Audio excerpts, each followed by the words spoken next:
Hi, welcome to NCR DC Mass episode 26. Ben Dupay here. I didn't have a chance to say it during the show, but I just wanted to make sure and thank Pat Hill, who just donated to us on our Patreon page. Pat, we really appreciate your support. There is not an episode of Sunday School this week because we were kind of pressed for time, but we will be back at it on Friday with a new episode of Sunday School and more awesome content for you guys. That's all I have, so I'm going to send you off to the show.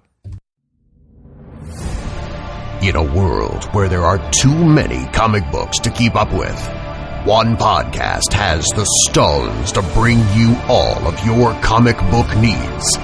Week by week. Book by book. One epic show. You are now tuned in to Nerd Church Radio.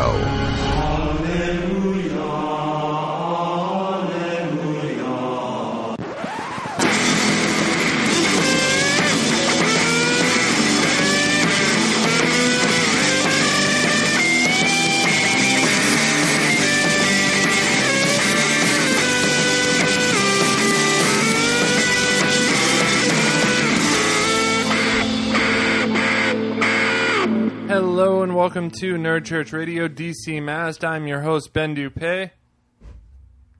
I'm Ariel Dupay. I am Josh Aldini. And I am Necron, filling in for Travis. Travis is back for the first time. I'm back! Yay! How does it feel, man, to be feels back? Great. Yeah? I've been waiting for this. Yeah? Waiting. I've definitely missed the soothing sounds of Necron's voice. Yeah, I know, right? I miss the bad puns. Bad There's puns. never bad. There's no bad puns, Ariel. Yeah, They're I don't great know what puns. you're talking about. So how's everybody's week this week? It was good. Good. Yeah. First off, how are you doing, Travis? I'm doing fantastic. Kids sleeping more than 2 hours at a time, so I'm feeling great. I think our listeners may want to know what did you name the child? Finn Evan Roseberry. Nice. And what's the meaning behind these names? To be completely honest with you, we had a short list of names for both boy and girl, and we just landed on one, actually, for Finn, and then we found out later on it was a Star Wars. Oh, yeah, Like, it is. oh, I yeah. didn't even think about that. Yeah. But no, and then Evan was after Marissa's father, so... Nice. Yeah. I like that. That's awesome. I was surprised because you had mentioned, like, Clark at first, and then you were like, well, we aren't going to go with that, but we're going to... So I thought there was some Superman connection to the name. Actually, my wife kind of wanted Kent, and I was like, I like that, but it's a little too on the nose. Let's try to be nice. Yeah. But we came up with a girl's name that we really liked, and it was Ray. And we were both like, a little later on, we figured out that Finn was Star Wars, and I was like, wait, Ray's a Star Wars. Mm-hmm. Oh, man. You guys got Star Wars on the brains. Evidently. Man. Yeah, that's Darn cool. you, Disney. You're the second person on this podcast to have a child with a name from Star Wars. Brad has Leia, and you have Finn. Yep. So soon we're gonna have the whole cast. Josh, you gotta Yep. you're Not gonna gonna have happen. to you're Not gonna gonna have to happen. name your child Chewbacca. Chewie. First off, if I have a child, it will be named Dominic Guglielmo Luigi Aldini. Okay. But Wow. second kid, maybe Chewy. Maybe. Okay. Yeah, I maybe could go see it Chewie. with the beard thing. you Yeah, know, especially how- if he's covered head to toe in hair. I mean, Yeah. it's kind of given. Okay. It'd have to be and Chewy in that knowing case. you, there's a very good possibility it might be covered head to toe in hair. Yeah. Yeah. His so- first words will be. Oh, that was good, man. That was impressive. Like Very it. nice. Been working on Yeah. that. I was a little nervous to bust it out. But. No. Don't be nervous. That was awesome. Very cool. And Ariel and I, we're having a good week, right? Pretty good week. You started your new job? I started a new Ooh, job. how's that going, Ben? I am no longer a paperwork bitch for Wells Fargo. I'm now a graphic designer by trade. I am a graphic designer, which is kind of sweet and also a little bit weird, man. To be honest, it's kind of surreal, like going to work and designing stuff all day. It's a good feeling though. It's really cool. So, There we go. Good Look deal. what I did. yeah, I know, Yeah. right? Yeah. It's pretty cool. I got to work Nice. on some kind of. I haven't worked on anything fun yet. A lot of what we do is really boring. Like I designed some ads for, and then you get like 2 out of every 10 projects is exciting. So I designed really boring stuff last week, like ads for hospitals and stuff that were just like, we don't want anything exciting. We just want you to fit like 10 times as much information as should be in this website ad. and it's like awesome because someone's going to stop and read an ad with like 100 words on it. That's, Right. I'm going to do that. Yeah, right? Like, ads should have like 5 words on it. Anyway. Yeah, so it was a good week, though, man. It was really weird. I'm on the later schedule, so I'm kind of adjusting to that. And, I've been playing video games, been playing the Uncharted series on PlayStation, which is so much fun. Holy crap. I'm just ready for it to be over because I've kind of binged on it a little bit. I think I skipped 1 and 2, and I just went right for 3 when I played them. And I'm playing 4 now. Yeah, 2 was good. I didn't play through 3 entirely because it was like really story driven. You know, it was a lot of like, it was almost like watching a movie. Yeah. Which those games are already very cinematic. Yep. So, but 4 is insane. Do you have a PS4? Yes. I haven't played the 4th one. I'll lend it to you when I'm done if you'd like. Oh, yeah? Yeah, man, it's really good. Anyone see John Wick 2 yet? No, I want to. I almost went the other day, but I didn't. How about Split? Has anyone seen Split? I haven't Split? seen a movie since Rogue One. Oh, yeah, wow. same here. Yeah, well, we haven't really either. That's You true. saw Moana. Yeah, Moana was awesome. Yeah, I wanna see that. Split is the new M. Night Shyamalan movie. Really? Yeah. And Shamalama Ding Dong? Shamalama. yes. It's like a thriller or something, isn't it? Yeah. Yeah, it's Psychological. insane. Yeah. His movies are the movies that always have the twist at the end, like Sixth Sense. Signs. And Wait, Signs. is this the hypnosis movie? No. No, it's like who's the guy that plays Charles Xavier? James McAvoy. James McAvoy is in it. Oh, So he has a yeah, split I know. personality. Is he a Yeah. detective or something? No, he No. kidnaps some girls. So like the opposite of a detective. Opposite of a detective. You were way off, buddy. Yeah. I don't know. Maybe that was one of the split personalities. It very well could have been. Yeah. The thing about his split personalities, though, is like if one of his split personalities has diabetes, then his physical body has to have insulin. Like so, like his personalities, like his body kind of adjusts to whatever his personalities do or whatever. It's really strange. They're so strong they take over his body chemistry. Yeah, yeah. Dude, it's so cool, and there is a twist at the end that you will never in a million years see coming. Don't spoil it for yourself. Just go in there not reading any. Yeah, I got it spoiled for me because I listened to a podcast where they talked about it. But it's something like it'll floor you once you. Yeah, it's really fun. Did you ever He's an see? alien in a world. Did you ever see Filth that he was in? I think is what it's called. Filth. Filth? No, I've never seen He that. plays like kind of like a cop in that, and you should. That's another like great movie by that guy. You should check it out. Really? Yeah. Okay, Awesome I thought I had twist, seen everything. all of his It was movies good. too. That one, like that one floored me. Like at the end. It was Really? a good one. Yeah, he's good at He's that. a great man. actor, man. I've heard. Oh, you're talking about James McAvoy. I'm sorry, I thought you were talking about M. Night Shyamalan. No. Okay. No, the actor. So I drew some pictures of you guys. How you guys feel about that? Good. Yeah. Yeah. All right. I kinda. actually I got something in the works kind of similar. So Oh, do you really? yeah, I started Awesome. doodling again. So I was like, I had an idea, and I'm gonna try to put it together. But I'll let you guys let you Yeah. see it when I get a little further progressed on it.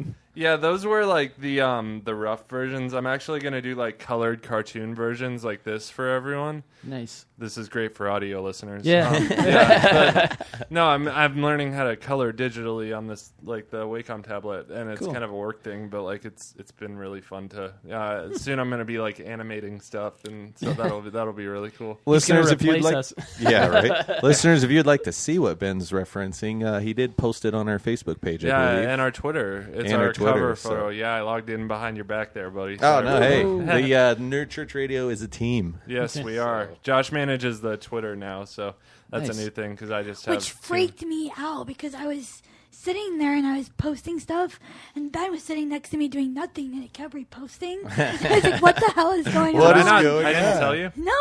Oh, Ben, you're See? kind of skipping out on telling people things. it's a Too much key stuff thing going that I on. have too many things going on. So, it was a good week for DC Comics. I thought it wasn't like the best week in the world. I don't feel like anything crazily amazing happened. But it was good. I kind of like as I started getting into digitally drawing and stuff, I gained a new appreciation for how freaking hard this is, and like how I gained a new respect for even art that like I may not necessarily have liked before, because I started like doing it digitally, and it's like, holy crap, man, this is hard. And like I couldn't imagine, like I spent all day just doing that little, 300 by 300 pixel drawing. I can't imagine like someone spending 3 days and just pumping out a comic book. That's insane. So Yeah, it's dude. pretty cool to get that. I had respect for that. I had a similar thing happen to me when I was I can't remember what book I was flipping through, but it might have been actually it might have been Trinity War. I don't know. It was a graphic novel, and I was flipping through it. And you know how occasionally they'll have the pages in there where there's like no color, and then the next page you have the same page with color. Yep. Like when you're looking at the black and white drawings, like holy crap! Yeah. Like I didn't realize like there's tons of like Just shading little line work yeah. and all kinds Just of the craziness. ink by Yeah. itself. Yeah, it's just unreal. Oh, dude. it's unbelievable, man. Yeah. And like the people like Fiona Staples, who she does like work for Image Comics, but I mean she pencils, inks, and colors her entire book every month. So insane. she produces the book front to back, and most of the time she does the cover too. So it's like Props to you. once a month. That's insanity, man. A 24-page book. But enough about that. Let's get down to this week's books. So first off, I'm going to talk about the highlight of the week for me, and that book was Super Sons #1.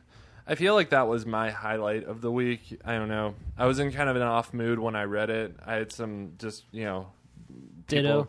people cutting me off in traffic and like you were being- reading it while you were Yeah. driving. Yeah. What are No, you doing, it Ben? is- Wow, Yeah. multitasker. Maybe they didn't cut me off. Maybe I was just driving distracted. I don't know. Either way, Super Sons #1 hit me at a time when I was distracted, annoyed, irritated, and it kind of lifted my spirits a little bit.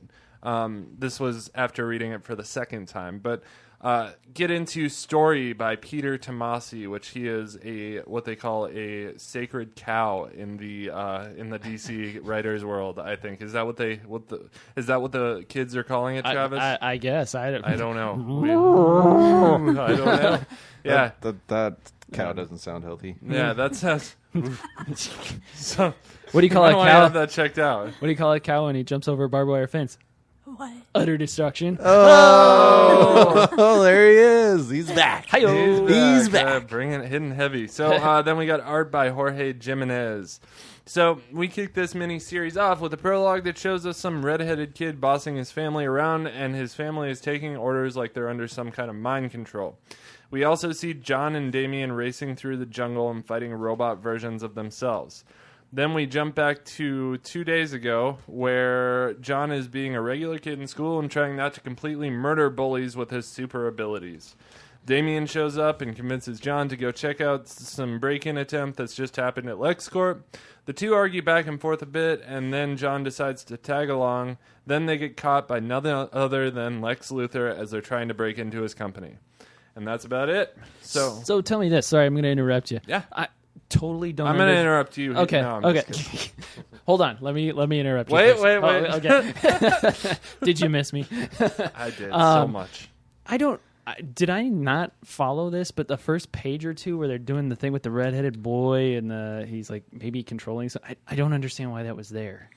Did it loop back and I forgot, or that was actually my next thing in the review portion. Sorry. No, I thought the same thing. So it said good story. The prologue was weird for a second, but I'm really excited to see where that leads. I really hope they don't wait until like the 6th issue to show us this, because at that point a lot of readers have forgotten what happened in that first issue. And I mean, I'm sure it's just like some foreshadowing, right? yeah, like And I maybe don't- he's a psionic type person, and now he's going to be the boys' new big bad enemy. Yeah. I don't think it's a family though either, Well, like it's a TV because crew. it looks Yeah. like it's Studio. like staged. Oh, I mean, okay. the last shot you get, I mean, it looks like they're in a studio. I think the kid is obviously threatening or controlling these people somehow. Yeah. But I'm wondering if this is going to be basically like, I wonder if it's like a child villain that the Super Sons are going to be taking on maybe Yeah. or something, you know?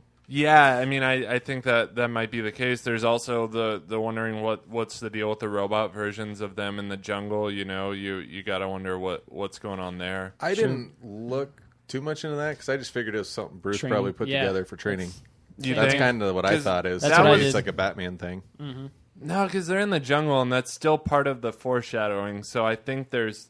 I mean, I think could be. that's going to be something that comes up, but I could be wrong. I may have read that incorrectly. One thing that I thought stuck out to me a lot, and I thought was really cute, was like how Damien disguised himself as the bus driver. I thought that was awesome. Yeah, that was that was hilarious. Like, I was thinking to myself, like, how the hell does Damien pull off like an old man voice? Right. Like, I don't. Or how does he drive the bus, kids. Like, a bus at the speed limit? He has such a whiny brat voice. Like, I don't know how he does that. Like I don't. Yeah, that was bad. But so is his voice. So, the art was not quite on par with what I expected from this book. I knew the art would be good, and it was good. But I was expecting more of like a clean panel layout, I think, and it wasn't a clean panel layout for me. Some of the action shots got a little weird for me at the beginning, but other than that, not really many complaints about the art.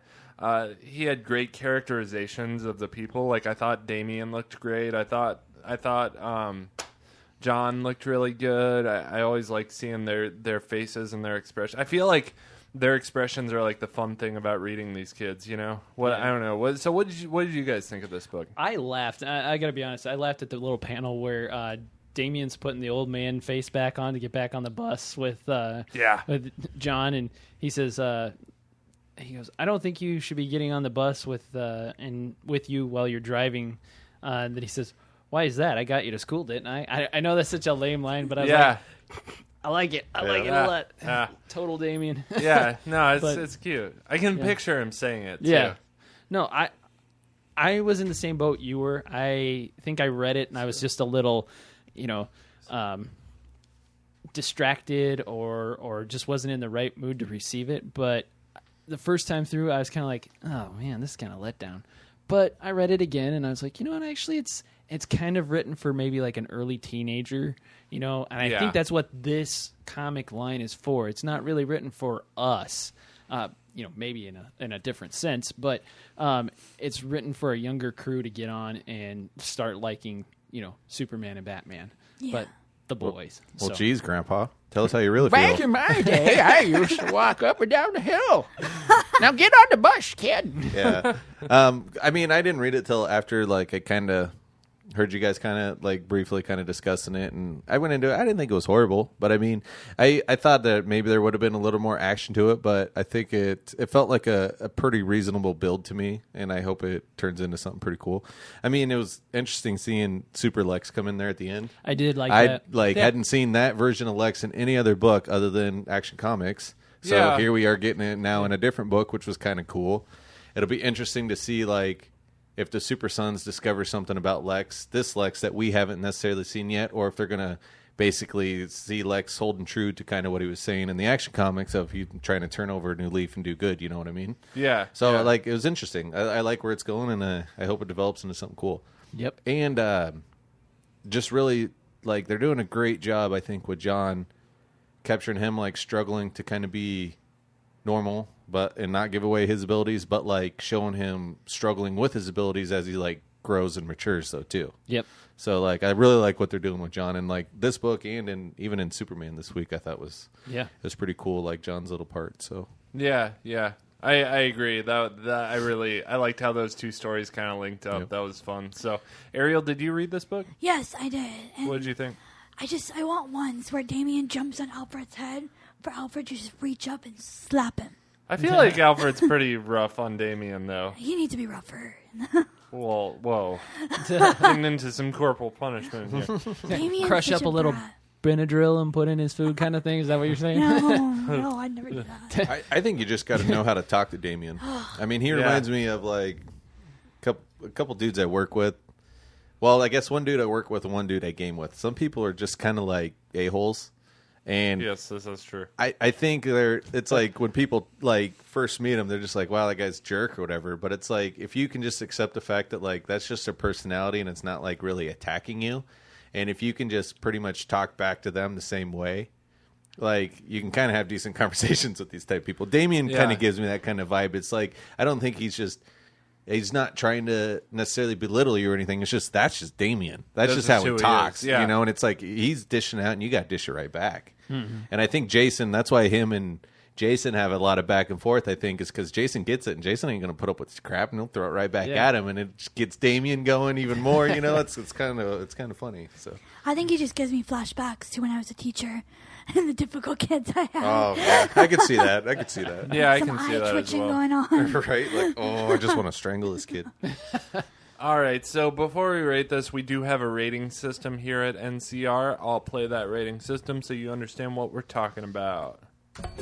If a comic book is bad, we rate it as blasphemy. If the book is good, we give our blessing. If the book is not bad, not good, but just kind of meh, we rate it as stuck in purgatory. If the book is great, we rate it as holy. And if a comic book exceeds all standards of awesomeness, we rate that book as salvation. You're so mean to me, Travis. You're so mean. I was having technical difficulties while I was playing the rating system, and Travis was like, just push the save button. What a jerk. Uncalled for, sir. Sorry. Uncalled for. So yes, I will. That's hit just the- how some people talk. You just Yes, gotta match that's it. right. Dish Oh, it back. that's in. how it gotta is. dish it back. Okay, sure. I'll dish it back. Okay. Right? So Like this, Ben. This coming from the guy who hasn't been here for 4 weeks. Ooh, yeah. Get it together, man. Come on. It's like he's Priorities. trying to be a responsible father or something. Yeah, jeez. Speaking of Just which, kidding, that's Travis. why I love you, Brad's man. not here today, I think, because he's off being a responsible partner, Hey. father. He's, Oh, those poor guys! It sounds like the whole house has got the bug that's going around. yeah, they can keep it too. So, Yeah. Thank We- you for we- not. we hope you get better soon, though. Yes. And when you are better, you're welcome back. So yes, When you're better, you're welcome back. yeah. Don't bring that sickness here, though, man. No, Brad, it's don't feel bad. I walked in and he shot me in the face with a thing of Lysol and Yep, disinfectant. I so. did. That's a new cleansing system we have. That's what we call it. Cleansing. The cleanse. Yeah. Bad joke. Yeah. So, back to Super Sons. I love seeing John and Damien's dynamic unfold back and forth. Overall, it was a fun read. I had a couple gripes, but I think for the readers, I got to give this one a blessing. Agreed. I think it was a good book. I don't think it was... I can't put it in purgatory because it was fun. I think it was fun for kids. It was a good book. That's all I can say. Yeah, I agree. Yeah. Yep, cool. So we will move things on to Superman. I feel like that's a natural flow. Yeah, sure. Is so that, or we did, got- if you had yeah. some you wanted to cover first? Nope. Superman was good. Superman 17, Dark Harvest, written by Tomasi Gleason. Is it Furama? I don't know. And Stewart. My apologies for not getting that name right. Yeah, I don't know. So my abridged version of the review is that Kathy and John are embarking on a search for Kathy's prize-winning cow that has gone astray, and her grandfather went to find it. They both went missing in Dead Man's Swamp. Now, if we remember back from, I think it was 2, maybe 3 issues ago, John and Kathy went through Dead Man's Swamp, and all these weird things happened. Yeah, totally. We don't know. I don't know much about Dead There Man's was a lot Swamp, of but- weird stuff where, like, we questioned, like, why did that owl have glowing eyes? Yeah, And, like, why was is there the tree a shaped moose? that way? Yeah, And, like, this Yeah. issue kind of explained that. Yeah, so yeah, a little bit. I'm glad they did. So, a crisis of confidence within John arises while in the swamp. However, when danger in the form of a shadow man arises, John exhibits the same traits as dear old dad. That's right, Superman incarnate. Crazy mind-bending wackiness ensues, but everything turns out to be safe when Kathy's grandpa and the cow locate the kids at the bottom of a well. And that's pretty much the end. Now, I know that was a quick review. You got to read it because, like I said, crazy, wacky, mind-bendingness ensued. Now, at the very end of the issue, they kind of pan back out to the field by the swamp, and there's this shadowy type man that kind of looks like Kathy's grandpa. Kind of. I was gonna say he kind of looks like what's Superman's villain that looks like Superman with like the Terminator glasses? He's not the Annihilator. Oh, the Eradicator. Yeah, his eye holes look like the Eradicator kind of. I thought it was the Slenderman, I love but glasses. Yeah, That'd be it's fake that's clothes. video game lingo. wrong continuity, but- Right? yeah. Yeah. I said the art was okay. The story was, to me, I thought it was a kind of bland, maybe a little far-fetched. I honestly was pretty confused throughout the whole thing. Yeah. I liked it, but at the same time, I was kind of like, I thought there'd be more Superman involved with it. This is kind of like a John story Yeah. only. this is going to sound weird, but I rated it purgatory. Okay. Just because I want to see what the next issue is, and I want to see who this bad guy is, because they don't reference who it is, right? No, you They don't. He's say just a anything, shadow just person. They leave it up to you. I'm thinking we've talked about this before when we first met. Kathy and John fell out of the tree, and she knows he can do some things. Yep.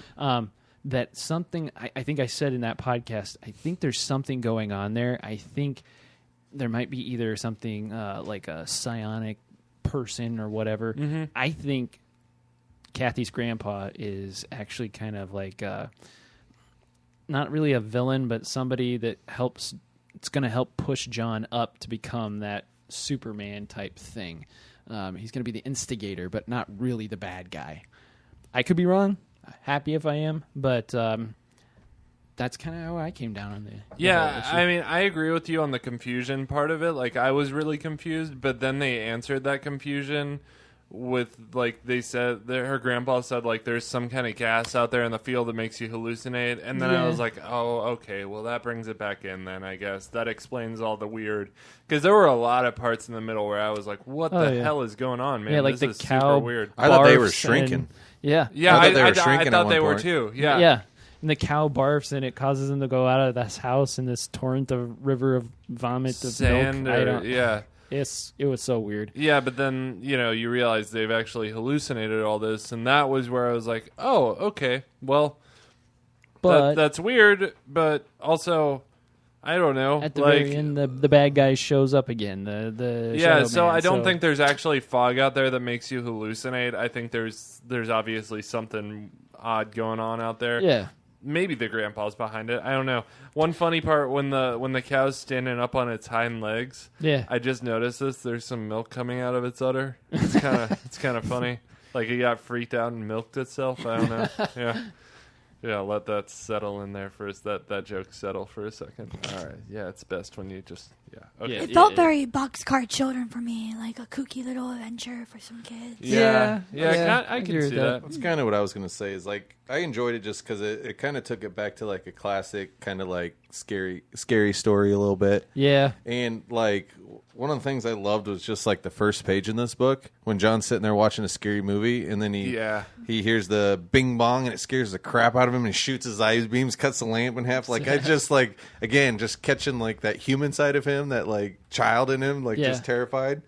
And then like I don't know, they went on a little adventure, and like you said, he kind of got to come into being the hero a little bit, and it kind of just naturally took over. Like when the porcupine shot out its spines, he told her to get down, and he like covered her, and she's like, "How did you live through that?" And he's like, "Oh, it just missed me." But you can see that they like hit his back and like shattered and stuff. Yeah. So it was cool because it's like he's very much trying to listen to his parents, but like here his friend is, and like in this trouble, or grandpa's missing, and he's like, "Well, I can't just not help. I got to do something," So. And it kind of comes into his own a little bit. Like, I don't know. That's why I put this at, you said Purgatory? I put it at Blessing just because, like, I enjoyed it. And, like, with the artwork even had an old school feel to it a little bit. Yes. It was just different than, I mean. It was kind of like a Stranger Things meets Right. comic book. It's Superman, like almost golden age, man. Like I thought the art had a very I think that this book was classically inked. I don't think it was digitally inked. I think it was felt old inked. school. I think it was inked by hand because you can see like all the texture and stuff in the black inks. Like if you look, are you guys looking at it right now? Mm-hmm. Yeah, like you can see like in the blacks, there's all this weird texture that you don't really. I mean, you can get that when you're inking digitally, but it's a lot more difficult too. And it's just you can tell when you see a book that's inked by hand. So some of the stuff like it looks like classic, maybe Silver Age stuff. I don't know.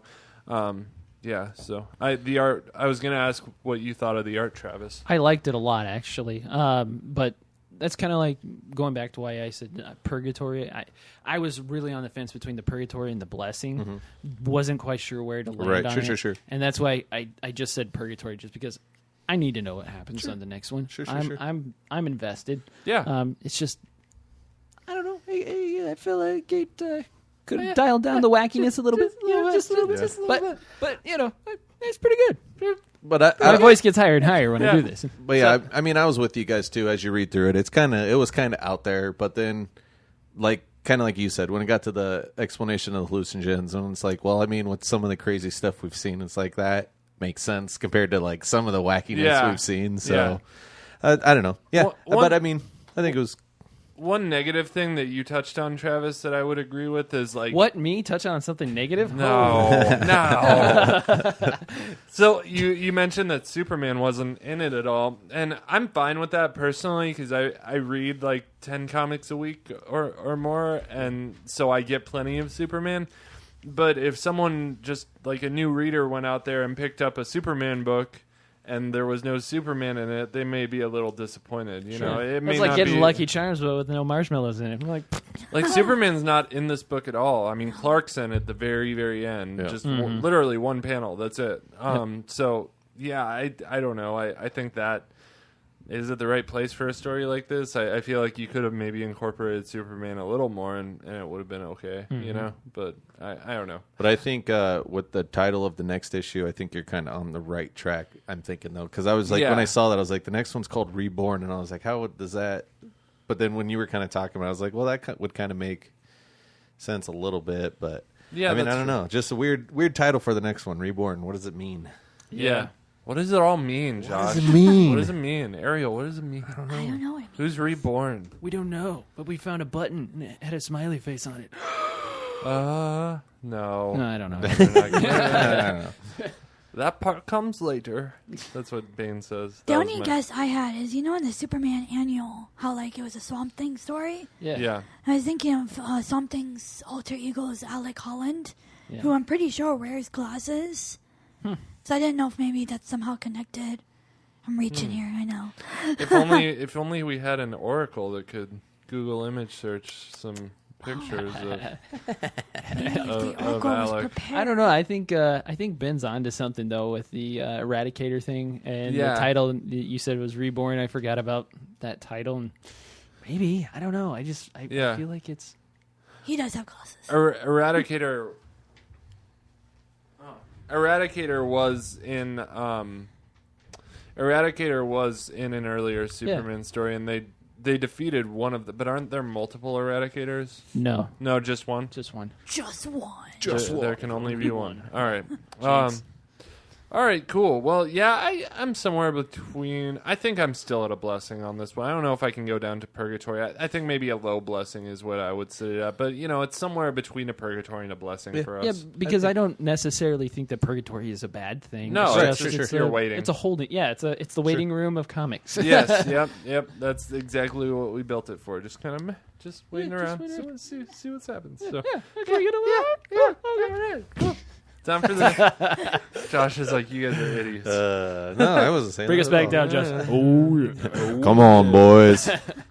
All right, so we are going to move things on to Josh. Josh, let's see. What book did you have that we had? Green Lanterns, was it? I had Green Lanterns, and is that the one you want me to go with now? Yeah, because that was the one we all read. Gotcha. For All sure. right. Even though I know we all probably read Batman too.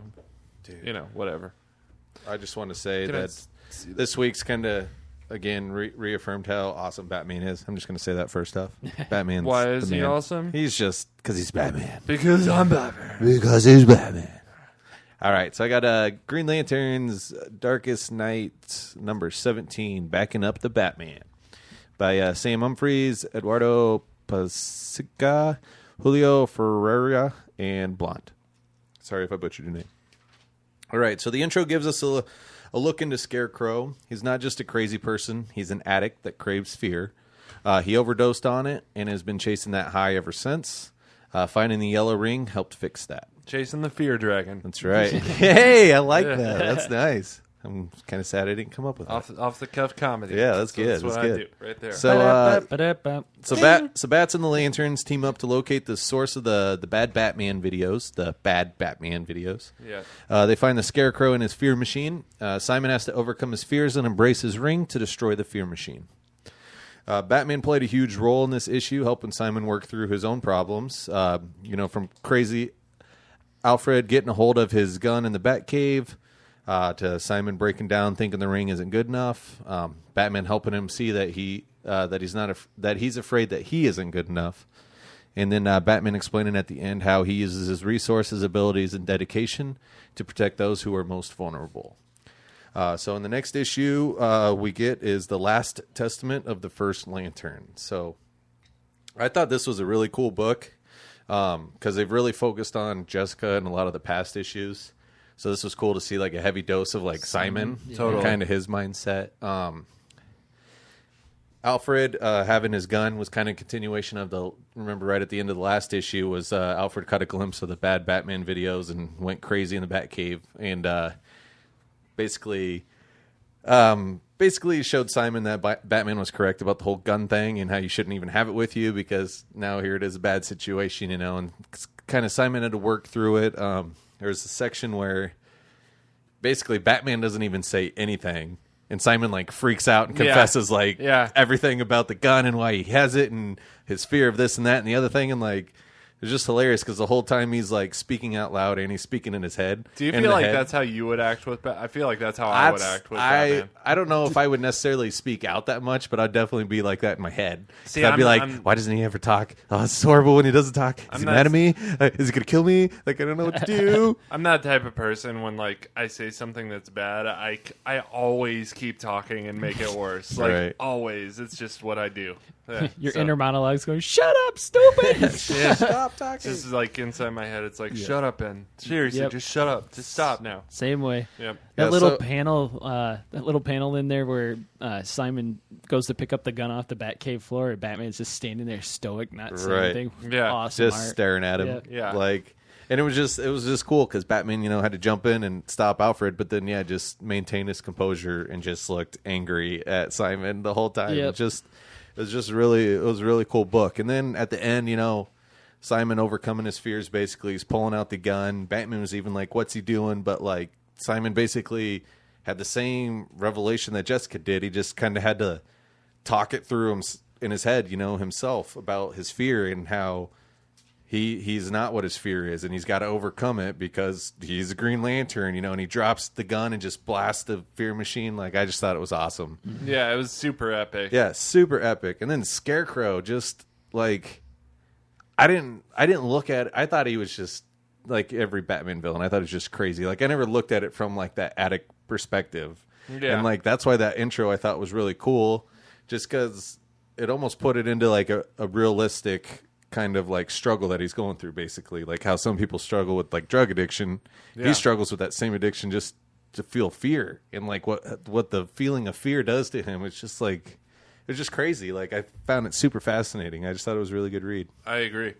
I really enjoyed one thing. I don't know if you touched on it or not. I don't think, but the very end where Batman is saying, "I've waited a long, long time for a Green Lantern I can work with.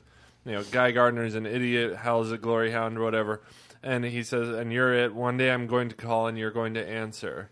Yeah. I think he's referring to the war that he's preparing for. It's going to be another team he's building. Yeah, you remember back in Detective Comics, a couple that oversized issue, Tim Drake was asking, it was a flashback to Batman and Tim Drake was telling Batman, like, you're preparing this team of outcasts here, you're making the Justice League of America over here, you're building all these like mini Justice Leagues and armies. It's like you're preparing for a war. What are you preparing for? And it cuts off. But like here was another one where it's like Batman's preparing for the war, man.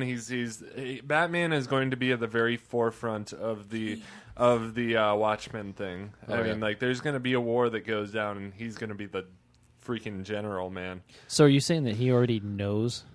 I'm thinking he knows. He already knows everything about the Watchmen. He knows more than what he's leading on right now, I think. Yeah. I mean, he knows enough that he needs to prepare for war. Yeah. So. Yeah, and I think Justice League kind of helps confirm that a little bit, too, I thought, this week. Really? Yeah, Justice League, that was a whole nother problem for me, but I had a hard time with that book. But if I was hoping that someone else liked it so that they could shed some light on it. So I'm excited to talk about it, because I thought it was pretty good. It this just week. confused me. So like I was hoping one of you liked it so that I could maybe get an insight on the book. Oh, you're good. Yeah, you're fine.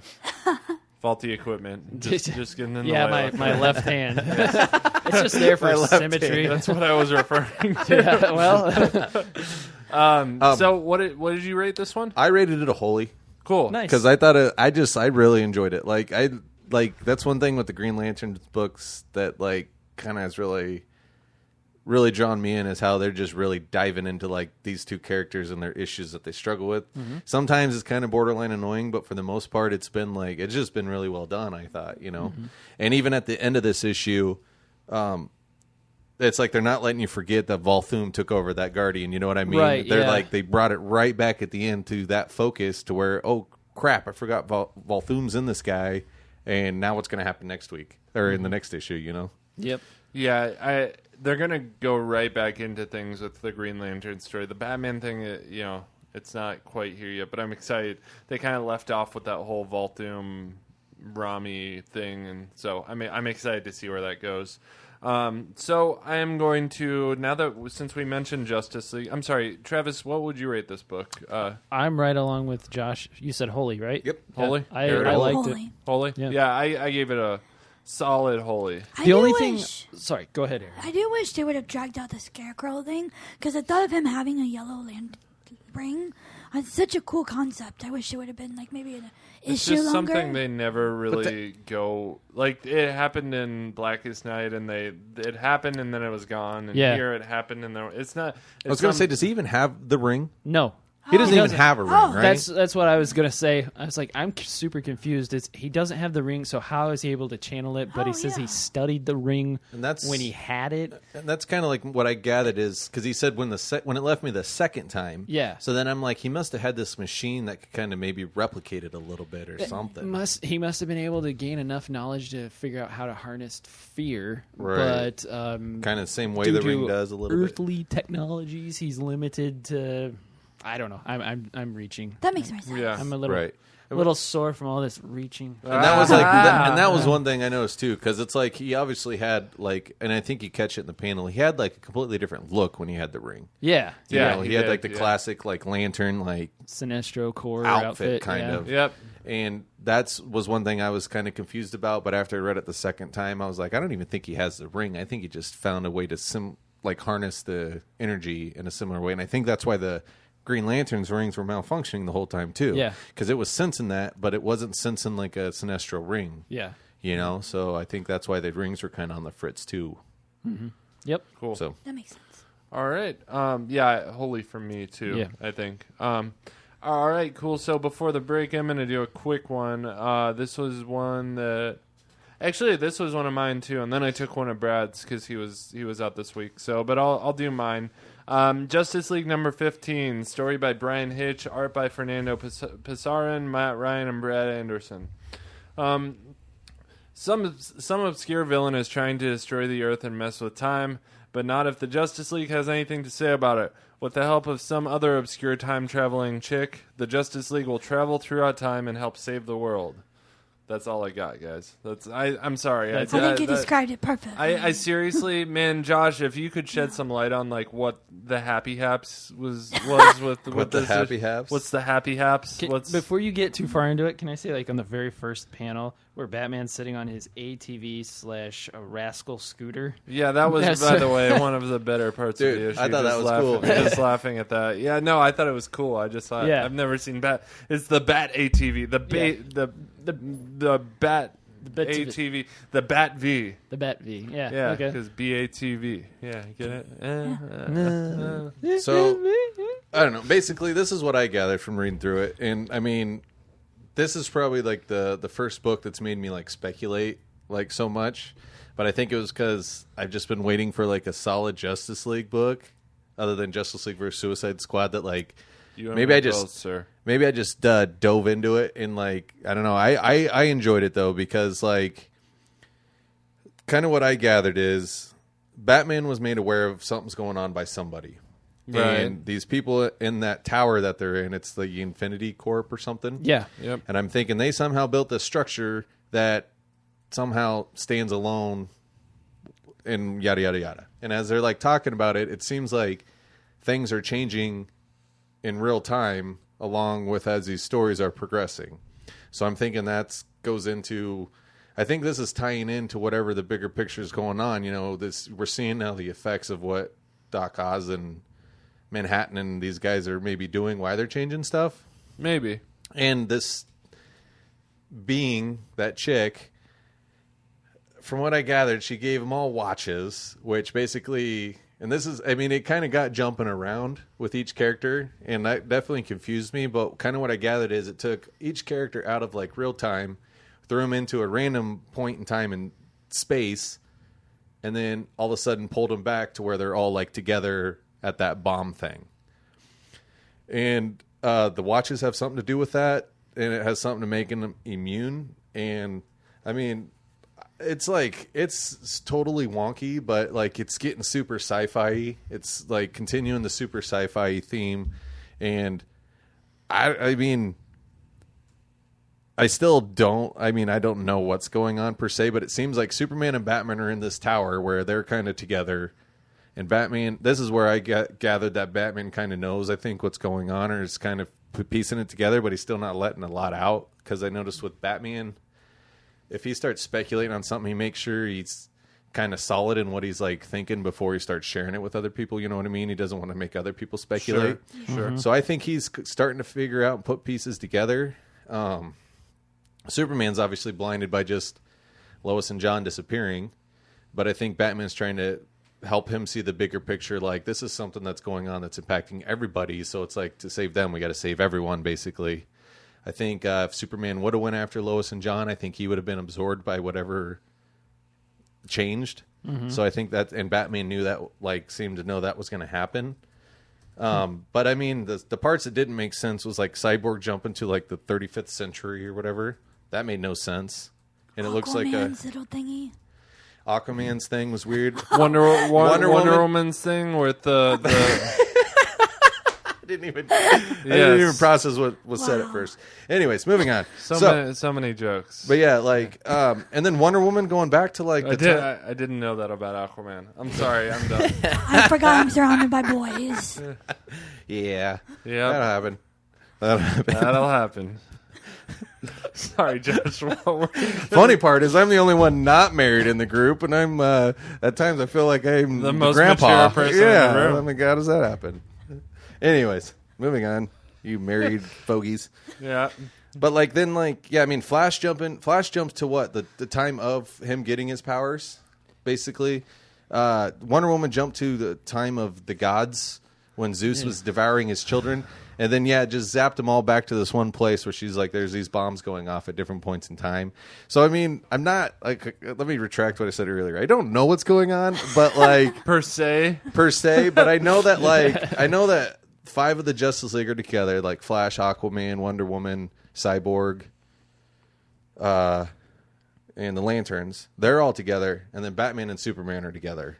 Mm-hmm. And I think this chick has made it so that these 5 can be out with their watches now, and they won't be impacted by like the changes, where I think Superman and Batman are kind of stuck, and I think it's just gonna go I'm thinking it's just gonna go into like all this stuff that's going on is what I'm thinking.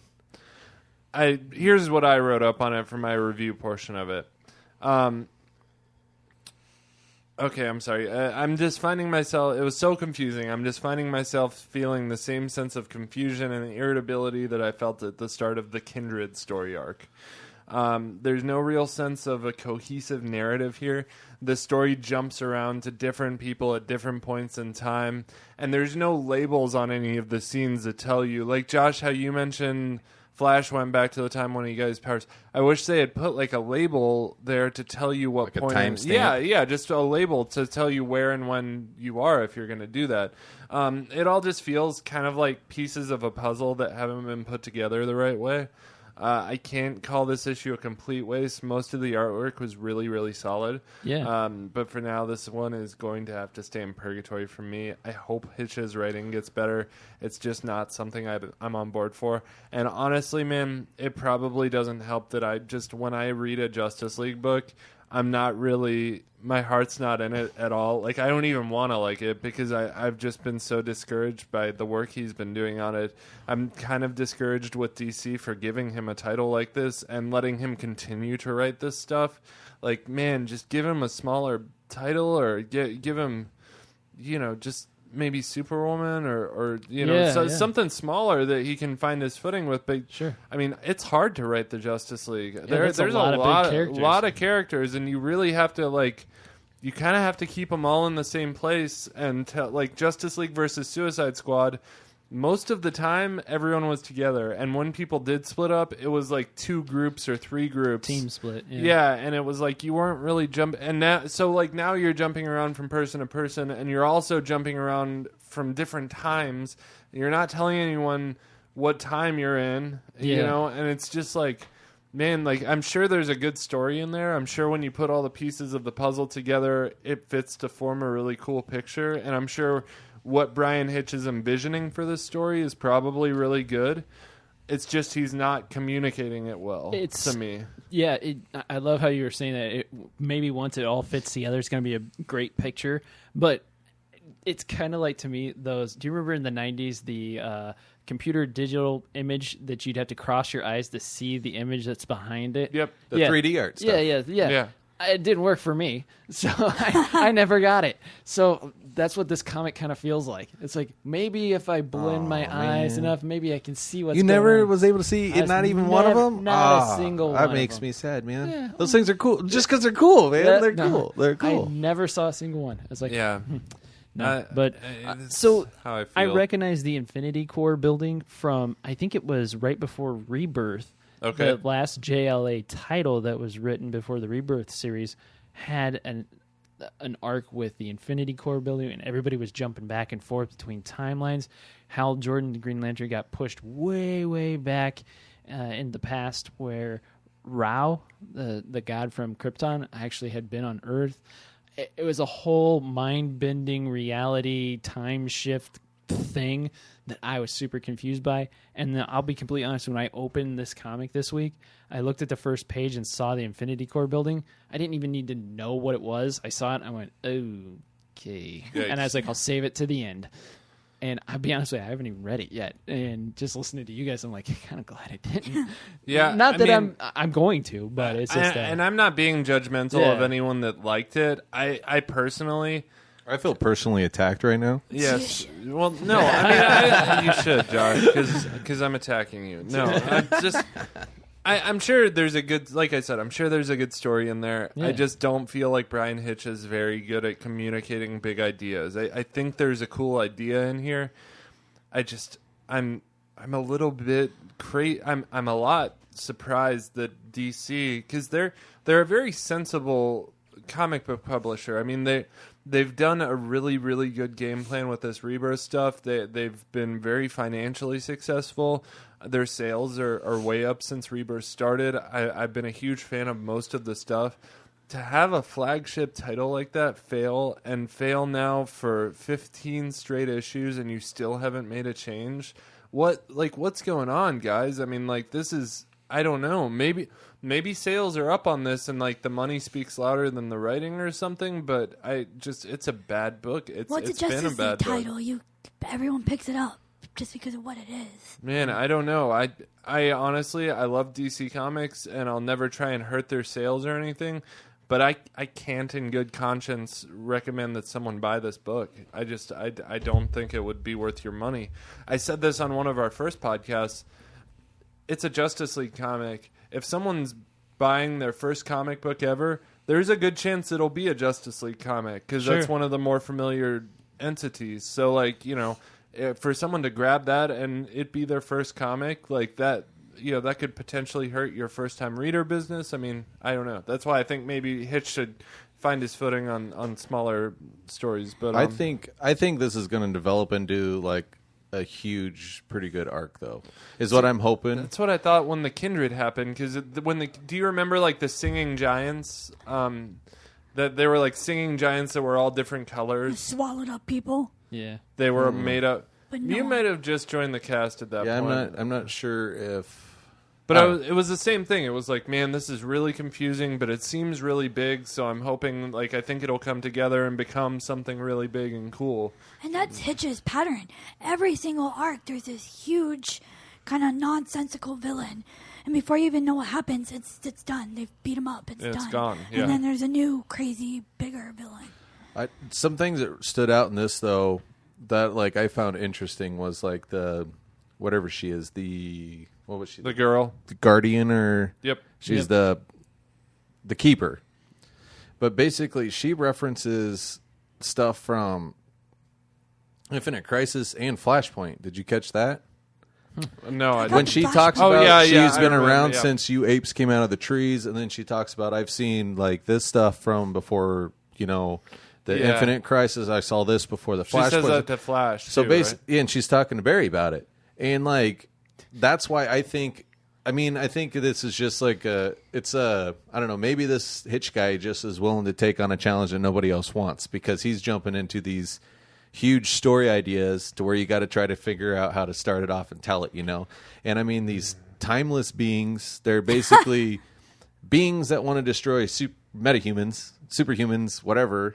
And it's just like such an out there idea. And she's talking about stuff from before, like previous events in time and temporal shifts and all this and that. I think it's just getting super far out there. And like, I think it's just probably just challenging to write. Man. My thing about Hitch, though, is Hitch, I believe, I could be wrong, this is the first comic book that he's ever written on. He was, before this, he was an artist. So this is his, if it's not his first book writing, it's one of his first books writing. DC is chock full of amazing writers. They have so much talent in their pool. Sure. So if they're going to take on something big like Justice League Suicide Squad, or if they have a big idea for Justice League, they have no shortage of good writers there. I mean, they have Tomasi, they have Gleason, like Jeff Johns. There is no shortage of talent at DC. That's why part of me is upset about it, because they gave a title like this to such a new author instead of giving the new author the smaller story and get a seasoned author the Justice League story. Because again, I think it's a good idea. I just don't think this guy's ready for it yet. I think he's probably even a good writer. I just don't think, we're just not seeing it. Just not seeing the results yet. I'm going to give it the benefit of the doubt, though. I hope that it gets better. I really do. Maybe part of it is I've just, since the beginning of Rebirth, like I've been disappointed with Justice League, and you and me have definitely had our ups and downs with Justice League titles. So true. No, now you guys know. Yeah. But like, I mean, it's a lot of fans feel that way, man. Right now, they're just like, "Oh my gosh, Justice League, get it together." So I'm with you guys, and I've had that feeling in the past. I just don't know what it was about this one. Maybe it was just the sci-fi aspect. Cool too. It's just I just didn't hate it. It was confusing as hell. But like, what would you rate it? I gave it a blessing. Cool. Just because, like, I mean, yeah, it's like obviously, like, again, super confusing, but like, just like, I don't know. I'm excited to see what happens in the next one, and I'm really excited to see the story develop. And I hope it turns out to be like a really cool sci-fi story. But I just think there's been so many changes with Rebirth from like past runs, from listening to you guys talk about, New 52 and stuff like that. Like, I think this is just going to be a new theme going forward in comics. It's just, there's just going to be curveballs that confuse the hell out of people that they got to try to explain over. I mean, there is a lot of numerous confusion issues, in Rebirth too. So especially when now they're referencing two previous timelines in the current one. You know what I mean? It's just it's getting crazy. Yep. All right, guys. Well, we are going to take a quick break, and We'll be right back. we'll be right back. In the cold, dark vastness of space, a danger threatens to rear its ugly head. There's but one force in the galaxy that charges headstrong into the face of this grave injustice, shining light where there is none. Their will leading the way, their devotion to saving lives unmatched by any other. They are the many, the bright, the fearless, the Green Lantern Corps. All right, and what do we say, Josh? And we're back. We're back! We're back. Yeah, was that loud enough, Ariel? Sorry, I had to get loud there. Yeah, I don't like to do it, but sometimes you just have to. Hey, man. You have to make your presence known. I mean, how loud are superheroes? They're extremely They're loud. not as loud as me. That's all I'll say. I disagree. Pretty sure you can't crumble a building by screaming at it like Black Canary can. I'm pretty sure you've never heard me throw a tantrum. Ooh, that's true. Yeah. That's true. All right, so wow. Notice how she said that in a very quiet, nice Never voice. having the wife on the show again. As she slides out of reach of Ben. As So- he switches off her microphone. Got that mute button right here, buddy. Oh, yeah. All right, so we got another comic book to cover. I have Green Arrow number 17, story by Benjamin Percy with art by Otto Schmidt. Oliver, I got all tied up. I don't know where I was going. Okay, so Oliver Queen is being a total hunktastic I'm sorry, Oliver Queen is being totally hunktastic and chopping down a tree bare-chested in the forest and making a brand new bow out of it. Meanwhile, Broderick catches that dirty politician Nathan trying to hack his computer and takes Nathan down to his creepy secret society basement to brand him. Ollie loves redhead recap reporter lady as much as I do, and he's entrusted her with a flash drive that will help her get the scoop on all the bad news nonsense that's going down in Star City. Broderick attacks Green Arrow and his gang of vigilantes at their hideout in the woods, and just as Green Arrow is about to kill Broderick, Diggle stops Arrow and saves Broderick's life. Dun, dun, dun. Apparently, Diggle owes Broderick his life or something. I don't know what's going on there. The end of the issue shows redhead recap reporter lady realizing that Queen Industries was built right at the center of a star in Star City. Wait, Diggle owes who? What? Broderick. Who's Broderick? He's the it's it starts with him. Merlin. Merlin. Thank Yeah, I you. was like, is it Merlin? I was Oh, like, it's Broderick. Tommy Merlin? Yeah. Okay, No, I'm not sorry. Tommy. his dad. His dad. Oh, his dad. Okay. Malcolm. Malcolm. Thank you. Oh, wow. The M's. Okay. Wow. Yeah. I didn't realize you guys were off your game that much this week. Yeah, okay. So, Diggle owes Malcolm Merlin his life for There we some go. reason. Does anyone know why? I don't know. Evidently, he saved him or something at some point. You guys really dropped the ball on that one. Man. Wow. Yeah. Ugh, I'm just trying to focus on your mistakes and not mine. This wasn't my job. I wasn't supposed to read this one. It wasn't my job. It was Brad's. Brad really Brad, dropped the ball. wow, Jeez, Brad. Did anybody else think the star in the map at the end was kind of like... Cliche. Well, Yeah. I was just like, is that a kind of like Pentagram? a pentagram? That's what I Yeah. thought too. What are they doing? Because he's actually in San Francisco or Seattle, right? Yes. And then the redhead lady that Ben Redhead has the recap hot, lady? Yeah, that Ben has the Redhead hots for us. recap reporter lady. Yeah. Okay. Sorry. Rip. Rut lady. Yeah. So now I'm really off. Or the recover. But then speed she up. goes, it's he's got something to do with Star City, or the map has something to do with Star City. So are they trying to blend Seattle and Star City as one, or is it like That was one thing I'm with you. Seattle I'm was lost. built on top of Star City? I don't know. Yeah, I don't know. I think that's kind of a trope, though, like the whole drawing a pentagram on a map thing. Like, that's Yeah. kind of been done a lot in movies and stuff. So, I don't know, but it's still kind of cool, I guess. I mean, like, it's Green Arrow.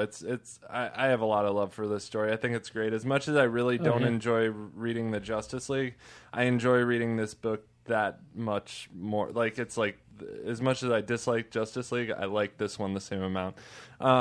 Benjamin Percy knows how to construct a good narrative. It shows in his story. There's a pretty big cast in this book, from the politicians to Arrow and his crew to the various villains. But I care about all of them, and I'm not confused at all as the story goes on. So that's pretty cool. The artwork is another fantastic part of this book. It's just beautiful, man. It's super clean. Zero complaints from me on this one. And how about Ollie looking all swole the whole time? Yeah, I know. Just beefed out, man. He's looking like Steve Trevor in a Wonder Woman story.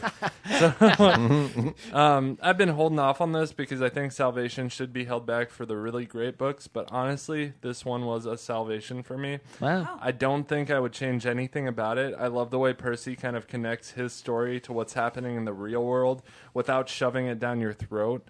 Like that politician that's dirty, he has some similarities to a politician in our real world right now. And it's clear how Benjamin Percy feels about this, but he doesn't shove it down your throat. It's not so much that he's like, it's just a little Easter egg almost to real life events. I do love redheaded recap reporter lady and how big of a part of the story she's become. I love this book, man. Salvation. No, she's awesome, man. I've liked her. I brought her up when she was just He's trying to convince his wife that she's no, because like that Ben was, has a thing for redheads. Just admit it. No. They're crazy, is what they are. Don't threaten him with a good time. Yeah. No, I brought her up when I thought she was dead, and I actually tweeted at Benjamin Percy, and I was like, "You killed redhead recap reporter lady," and he liked it. And then the next issue, she came back, and I was like, "She's not dead." And the whole thing behind why I liked her was like, part of my recap on that book was like she gave us like a one of those one-page recaps through her news reporting, and I was like, Oh, thanks for recapping the story, redhead recap lady. And Wait, that's- Or then she died. Is that where and this? then so she we died. thought. Is that where the new program format came from? He loves her that much, he's bringing it into our world. Yep. Sure. I Don't even know. cover it Yeah, up. Yep, whatever. that's true. One thing I really liked with this is the symbolism that they gave, like the bow making process at the Yeah. beginning. Like I thought that Yeah. was cool. Like That it little really narrative. it really gave meaning to like why Green Arrow uses a bow and kind of sticks with it. And there's like it's more than just like he's just good with a bow and arrow. Like it takes time to make a bow, and it's Yep. the wood used from it's lived for centuries. And I just thought it was really cool how they like really broke down like the process he goes through just to make his bow. I agree. Yeah, thought I it was really awesome. enjoyed that part. So yeah, it was really cool watching him construct that, and really cool to see the sort of metaphor behind that or whatever. They are just killing it with this art, though. Yeah, I mean, this art style, I love it. It's Yeah, so dude, clean. like, Fantastic, I yeah. just It's really beautiful. like it too. It's cartoony, but it's clean. It's got very, I don't know, you correct me if I use the wrong term here, but asymmetrical lines are very Yeah. bold. Yeah. Yeah. I love it. It's great. It's playful yet still adult in a way. I mean, it's not it's playful, but it's not too cartoony. Like Yeah. it's not like a I don't know what a really cartoony DC story, a Bizarro story or something. You know? Yeah. I mean, so it's just really great, man. I got a lot of love for this. I really like. I don't know if I'd give like this issue was really good. I just give the whole story arc so far a salvation. I really think that even if you don't like Green Arrow, you could pick this graphic novel up and read it, and you'd be good to go. So, Question. yeah. On the cover, Uh-huh. is that Cisco? Like who's in the Flash tee? Like that's the only character I couldn't place. Hold, please. But I was just when I saw the Flash shit, I was like, maybe it's Cisco. But I mean, these two, like Green Arrow Yeah, and Flash, I don't know who that is. Green Arrow That's and not Flash Cisco, don't though. really Cisco- interact like the CW shows, So I was Cisco's just like, not what? chubby either. Oh, in this. no. Cisco's darker. What, like 3 or maybe 4 issues ago? That's his little tech guy that he has. I don't remember. The Oh, guy's in the name. woods with them. Yeah. No, Cisco's Hispanic. So, yeah, I don't know what. Well, Yeah, I wasn't judging a book by its cover, Ben. I was just guessing. This guy's just not Hispanic. I'm just saying. He's not like undercover Hispanic or anything. Like, I just... Well, okay, so I'm done. See how Moving on. that thing where I talk and I always make it Editing. worse? Yeah. No editing. We're doing it Uh, live, kind yeah, of. live, uncensored, whatever. Anyway, NCR. I'm censoring you, Travis. Okay. Never mind, we're censored. Okay. All right, so we are gonna move things on here to who wants to go next? I'll do it. Okay. All right, Travis. All right. What do you got? You got, I got, you got a little Trinity for us? I got a little Trinity number 6. What is it? What's the Spanish word for 6? What's the Sace. 6? Yeah, that's it. Editing. Okay, so we got Trinity number 6, Manipool, Lopocino, McCarthy, and Hi-Fi. So this is the issue that kind of wraps the whole story up here. Mongol uses his connection to take over Superman's body in order to escape into the real world, while White Mercy, which is Ivy's kid from that other dimension world, I can't remember what they actually call it. Wasn't it Mongol's kid? It's Ivy's too. It's Ivy's too. Oh, He okay, calls okay, it- okay. Or she calls it her daughter. Yeah, I am Yeah. the White Mercy. Yeah. White Mercy and Ivy's kid forms a connection with Batman so that they can escape into the real world and stop Super Mongol. Bat Mercy stops Super Mongol with a kryptonite pendant. Remind me to come back and discuss that later. Okay. White Mercy is able to wipe Ivy's memory of the entire event via their connection to the Green. The story ends with a touching lesson about letting light into your life via friends and family, and we see a small monster child peeking out of the corn. Did the White Mercy escape? We don't know. So, that was pretty fast wrap-up. I'm going to circle back to the whole battle scene where Bat Mercy goes up against Super Mongol in the real world, and it's a pendant that he's wearing that's kryptonite. And it's not like he opens something and the kryptonite falls out. It's just a pendant that he's wearing. So wouldn't that weaken Superman when he first showed up on the Yeah, doorstep. yeah. Maybe his shirt. button-up shirt has a the flannel was kryptonite that thick, that that resistant. Okay, gotcha. It's got lead woven in between it. Okay, keeps him warm on those nights on the farm. Yeah, Yeah. gotcha. Yeah. Well, when you're And that's how rich, Superman couldn't see it through his shirt. You see, Got it. Oh, Got it's it. all making Dang. sense. he's now. like, never Bruce, knew- why are you just wearing a shirt? Yeah.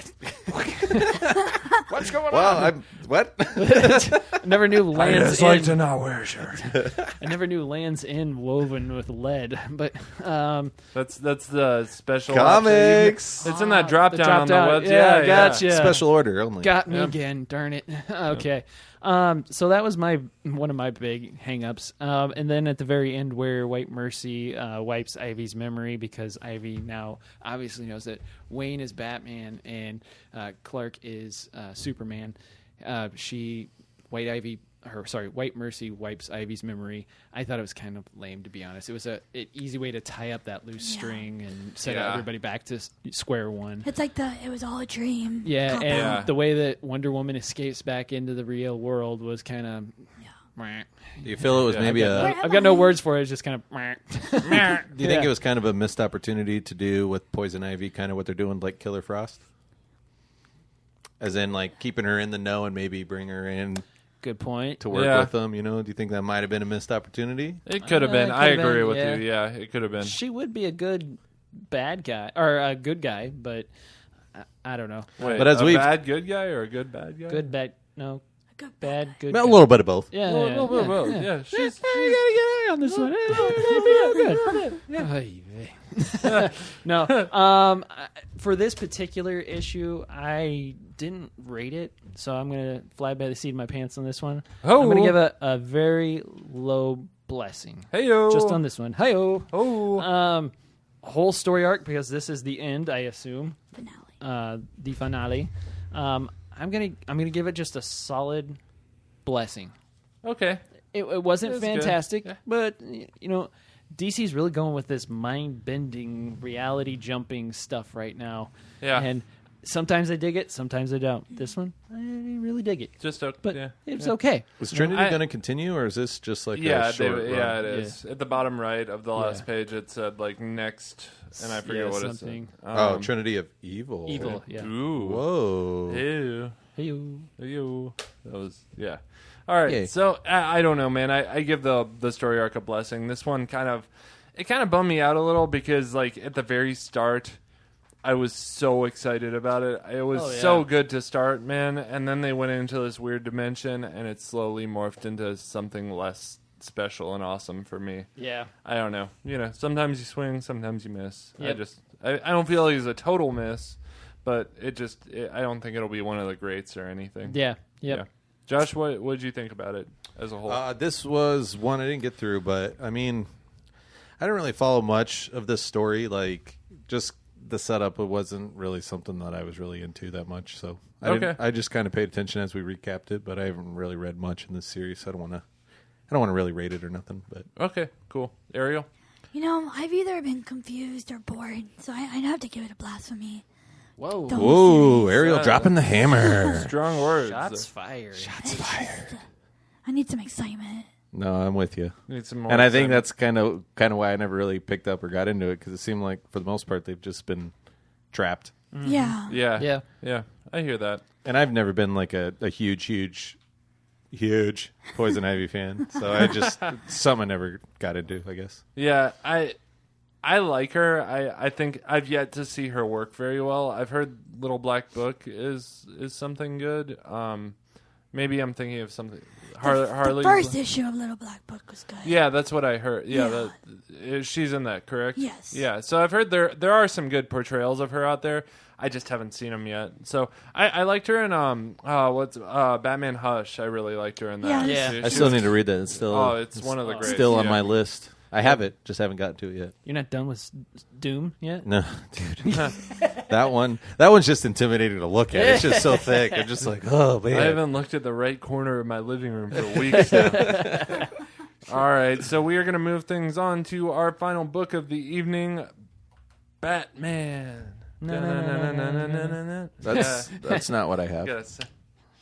Just kidding, Ben. Just kidding, Ben. That's what I got. Oh, Like, making him sweat. I got him that blank look for a second where he's like, what? What did I type wrong? Okay. What? No, I'm actually really glad I got this book. I like this book this week. I am too, actually, because you're good with Batman. So Batman number 17, I Am Bane Part 2 by Tom King, David Finch, Danny Mickey, and Jordi Belair. So Jason, Damian, and Dick aren't dead. They're in a stasis at Superman's fortress. But it was them. It was them. I did not. I thought that was like. It was them. I thought that was decoys. From a couple things I kind of researched online, I mean, everybody's kind of saying the same thing. There's really no explanation to it, but basically, Jason, Damian, and Dick were on the verge of death. They just weren't dead yet. Bruce got to them in time, so to speak. So they were hanging there, borderline lifeless, but they weren't dead. So, sorry, I got to interrupt you. What happened? Because I must have missed the I Am Bane Part 1. Okay, so in the last issue, it was basically, you might have heard us talk about a Batman, and then we're all at Batburger. Bruce Wayne, was at Batburger with Duke, Jason, Damian. Oh, yeah. They all met up. They're having burgers and stuff, and there's a lot of banter between like the kids, and it's kind of funny. And Bruce sitting there eating a hamburger with a fork and knife, and it was really cool because it's the first time like the Robins got to see. Well, I guess it was more so just Damian, I think, or no, Jason maybe. One of them had, or no, Duke. Duke had never seen like Bruce civilized, so to speak, and to see him eat with a fork and knife, one of them was like, well, that's just him. That's the bachelor, or the, how did he word it? The Billionaire Playboy. The raised by what's Alfred? Oh my gosh, I'm drawing a blank. Butler. Yes, he was like Butler raised, all proper, this and that. But basically, Bruce tells him, stay away from Bane, get out of town. I don't care if you put on your suits and go fight crime, just don't do it here. He basically wanted them out of the picture because he knew Bane was coming and it was going to be bad. So, of course, all the Robins except Duke were like, well, we're going to not do what he says and go after Bane, right? Mm-hmm. And they're like, yeah, let's do it. And Duke's like, forget you guys. I ain't going to piss off Bruce, so I'm not going to do that. And so the three of them go off, and then at the end, Bruce is taking Gotham Girl down to the cave. They're getting ready to go see Psycho Pirate for her first session. And Damian, Jason, and Dick are all hanging by their necks with just I Am Bane painted across their chest, just beat to hell. Which who knows how they lived through being hung by their necks. Right. And then maybe they just got really muscular necks, and that noose just couldn't cut off that all those neck breathing. Workouts, paying off finally. So basically, and long story short, as you see in the first couple pages, Travis, they're just right at Superman's fortress. They're in and there's literally no explanation. They're not dead. Cool. Bruce took them there, asked Superman to watch them for 4 days. And it was really kind of interesting because like the conversation between Batman and Superman, like Superman says like hardly anything, and he just listens to Batman, and it kind of just shows their friendship. Basically, if Batman's serious about something, Superman's not going to question it. He's just got his back, so to speak. He'll do what he can do or whatever. But I think ultimately Superman just saw that Bruce was trying to protect the kids, and he didn't want them to get themselves killed. So Superman's like, no problem, I got you. So then Alfred is in disguise. He gets Gotham Girl to the Psycho Pirate to begin treatment. And again, this is going to take about 4 days, but there's a real creepy scene. It's kind of creepy, but it was kind of cool though at the same time because Alfred sneaks into Arkham disguised as is he disguised as the Warden or? Yeah, I don't remember. I can't remember the name, but he's disguised as somebody, and then Gotham Girl's disguised as Hush, which I didn't catch that the first time reading through it. I didn't realize that until I read another review. Oh, he does say Hush, but I didn't realize Hush was like a person or character or whatever. Yeah.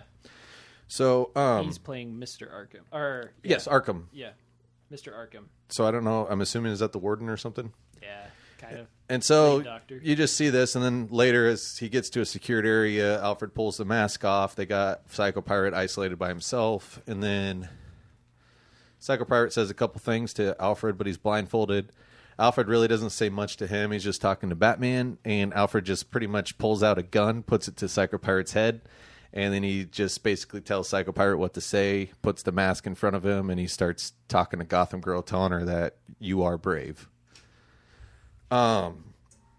So meanwhile, Bats is on his perch at Arkham, just kind of chilling, just waiting for Bane. He knows something's coming, and as he's sitting there, Selena, Gordon, Duke, and Bronze Tiger were all rounded up by Bane's minions, Bird, Trog, and Zombie. So, Bat sees a bird fly by. The bird flies over, and he sees a silhouette on the roof, and it's he's looking across, and he finds Bane there as he sparks up a flare and reveals to Bats that his 4 friends are tied up next to him. Next issue is Battle at the Gates. So, I thought the story had awesome flow. There's like a whole lot going on right now, but I thought it told it step by step really well. I thought it was really easy to follow. Sometimes with that much information, you don't get that, or there's a lot of jumping around. So it's really cool to see like a story just straightforward told. Let's see here. I mean, just everything's building up to this fight between Venomed Up Bane and Batman. I think it's going to be awesome. And the way that Tom King is using Bane, like, is blowing my mind. Like, you don't get a lot of Bane. Yeah. Like, you get glimpses of Bane, but when you do, it is terrifying. And it's just really showing, like, I think this is like what you're referring to when you talk about really good, like, villain development, right? Yeah, and I that kind of gives Bane like kind of a gravitas or whatever, to where when you do see him, it's just like it's heavy and it's meaningful, and it's like, just, oh, that's Bane. Yeah, it's awesome. It's not like, I mean, I've seen Bane done in like cheesy meathead muscle fashion. You know what I mean? This Bane is he's very much like an equivalent to Batman, so to speak. Yeah. Like with his mindset and his planning and his just sneakiness and being in the shadows. Because in Nightfall, Bane was brilliant. He was, I mean, everything. He's super smart and he's super strong and he's a match for Batman. That's why I've always said, like, everyone thinks Joker is the ultimate Batman villain. I don't really think so. I think Bane is. I mean, even Deathstroke a little, but I don't. You know, I think Bane is very, very, very good. Joker's I Joker's like his equivalent on like the opposite side of the spectrum. Bane's like the equivalent on like the same level, kind of, so to speak. Joker's just crazy, but it's but Bane is on that level too, of being like the intellectual sort of crazy. So he's kind of the best of both worlds, I guess. Like, he's physical, but then he's also very maniacal and kind of crazy. He's just more calculated than Joker. Joker is just like a mad dog, you know. Right. So flies by the seat of his pants. And stuff, kind of like Travis. So, you just said earlier, I'm flying by the seat of my pants. I was listening to you. And time only took 25 episodes. Right. Yeah. But wait, 24, because we got that last one in there. Oh yeah. I'm sorry. What did you say? We got that lost one in there. I'm sorry. What did you say? I'm done now. I'm sorry. All right. So we also get a good dose of how B.A. Gordon can be, though. There's that whole scene where he's like talking to, I think, Babs on the phone, and he's just like walking down the alley, and like Bane's henchman, which one's the bald one? Like I looked this up and I found their names. Bird's obviously the one with the bird.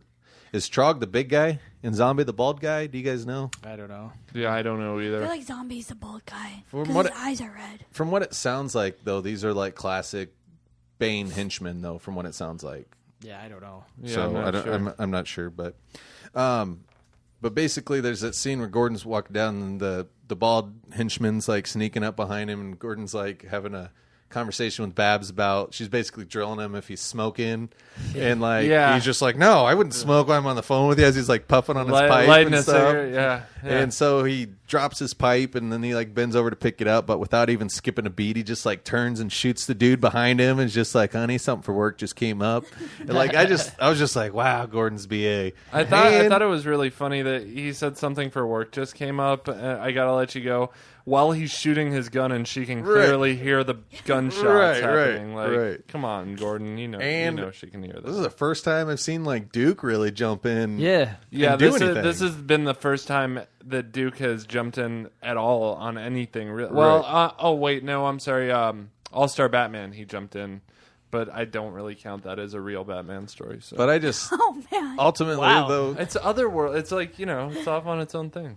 Plus, it sucks. I just slide that right in there. Shots fired. Just slide that last one in. Lost my train of thought. Josh is like, I hate you guys. Oh, you guys are killing me tonight. Yeah, I lost it. I don't know what I was saying. I'm sorry. I'm the worst. It's kind of like just that just kind of like funny how like Duke was really trying to stay out of it, but then obviously Gordon was in trouble and he just happened to be there, and he pretty much telling Gordon the whole time, I shouldn't be here, I shouldn't be doing this. And he's basically like, Gordon, you shouldn't be here. Like, what are we doing? This isn't going to end well. And then it didn't end well at all, and they both got like caught. I just think it's cool how Bane is just basically like, he don't even care. He's like, Batman, I'm coming for you, and I'm gonna show you that I can hurt anybody that's close to you that I want to. Like, just super creepy vibes. Like, I gave it a holy big time. Oh yeah, same David here. Finch also A+ on the artwork. Like, this is, I think, some of the just awesome artwork. Like, every picture of Batman like just gave me chills. Like, I just think it's phenomenal. The cover I thought was great. Like, the artwork, just awesome. Bane's Just awesome. mask is awesome, and the fact that he actually has clothes on in this one is Yep. even better. Also very awesome. Clothed Yeah. Bane, and he's all venomed out again. And Even the cause, like how they're placed, are very menacing. And right. I was really excited to see like Bane off Venom, because that's always been his one downfall, is like he's addicted to Venom, and that's how his plans always get foiled. So I was excited to see like a Bane that was way more dangerous because he got off the Venom, you know? So I think that was maybe a missed opportunity, but I mean, it doesn't hurt this story at all. I just thought that might have been a fun direction to take it So refresh me though. Like, so what exactly happened to Gotham Girl, and why is she having to do this treatment thing? Psycho Pirate messed her up. So Yeah, Psycho he- Pirate like broke her psyche, Yep, so and to that's speak. the only way to fix her. And so they're trying to fix. Okay, because I knew he had the ability to. Obviously, like, he was fixing Bane's Venom withdrawal, right? That's why Bane was having him stick around. He was kind of helping him feel good, because Bronze Tiger, I Yeah. think, talked about that. How Yep. like Psycho Pirate, like how basically after he took the Venom, how it was just like eating at his soul, like that cravings and the withdrawal from it and stuff. And he was talking about how that's why Bane was using Psycho Pirate. So I couldn't Yeah, that was remember like what that happened kept to him Gotham like Girl. Bane convinced him that he didn't need the Venom, or I'm sorry, Psycho Psycho Pirate. Pirate convinced him he didn't Right. need the Venom. That got him off the drugs or whatever. Right. That one. So I couldn't remember what happened to Gotham Girl in the first place, but that would make sense that if he broke her, he's having to fix her. So that's one of the things where like I don't like sometimes how DC, they'll plant an Easter egg or a plot beat, and then like drag it on. 12 issues later they pick it back up, and it's like sure. I don't even remember. Like, most readers aren't going to remember what happened, you know. I'll remember. I didn't. Yeah, no, I mean, I'll remember it because I read all the books, but like most people aren't reading all the books all the time, so it's like that. I don't know, man. Sometimes that's just a thing DC does that you wish That's they how wouldn't comics do. always are, though. Like, even in 52, they did that a lot. That's how DC comics are Yeah. always, and Marvel, but not like Image and Yes. indie books. They don't do that. They write cohesive, good stories. So Shots. Jeez, man. I Nice. think DC writes cohesive, good stories, but they do really like Easter eggs, and they don't always pick them up at the same at the optimal place. I shouldn't say that, because I love DC comics more. You know, they're probably like my top. They're my favorite publisher, I think, even above Image and stuff, just because that. You know, they'll always. I grew up. I hope so. You got that tattoo on your lower back of DC, so. You mean on Yeah. my upper neck? Oh, okay. Yeah, I thought it was in the middle of your lower back. No, That's what I thought, too. It's right on my, right on my forehead. Oh! She said it. She said it. Did you say a Trump stamp? Same thing. I wonder if there's someone out there who has a Trump stamp. Don't wonder that. I'm yeah. sure it's No. out there. I'm sure there's. Like I'm sure there's a whole picture group of of. him You that know, says Trump they've stamp. got it, and it's huge. It's And huge. it's just, I wonder if someone got a tattoo of the word "huge" right where a tramp stamp normally goes, so they can call it their Trump stamp. Oh man, If they didn't, they do now. God bless America. Yeah. All right, cool. So that's all we got for you this week. The rights and opinions of Ben Dupé do not necessarily reflect NCR radio. Oh, Oh, wait, I no. didn't say anything negative. I'm Just just kidding. poking fun because we're a fun podcast. Yep. All right. So that's all I got for you guys this week. We will be back on track next week. Hopefully, Brad's family has the flu. And he didn't want to bring that sickness over here, so we appreciate Brad. that, and we wish we wish your family best of health as quickly as possible, so you can get back on these books next week, son. All right, so If you want to, yeah, Ariel's like, no, Ben, stop. Yeah. She can't normally do this during the podcast, so she's loving it. All right, so if you want to find me anywhere, I'm on Twitter at IndieComicBen. That's INDIE Comic Ben. If you want to game with me, I am on the PlayStation Network as Benzilla. That's Benzilla with 2 N's and 3 L's. Ariel, where can they find you and all your lovely written reviews at? I'm Ariel the Oracle on Twitter. And the website? This is Nerd Church Radio. NerdChurchRadio.com. Yeah. Yeah. Made it easy for you. Josh, where can we find you? You can find me on Twitter at Facefurr, FACEFURRR. And Travis, where can we find you? You can find me at Twitter at TritonTR. That's TRITONTR. Awesome. And you can find Nerd Church Radio on Twitter at Nerd Church Radio. We're on Facebook. Please, please, please, please, please like, subscribe, rate, and review. Send us some love. nerdchurchradio@gmail.com. We will answer your questions, take requests, make Josh dance if you ask for it. You know, whatever. Don't ask for that. Don't throw those ideas out there, Ben. What are you doing? But I will say, if you ask him to do it, I'll record it. He's obligated to, and we'll post a picture on the Twitter. What? I'm sorry, a video on the Twitter. Yeah, so. I don't know what Twitter is. Yeah. You lost me. Okay. So, with that, I will say peace be with you. Adios. No, you're supposed to say and also with you. Come on here. George, try it again. Peace be with you. And also with you. Peace out, planet Earth. Next week, we'll be back to spoil all your comics. Later. Yay!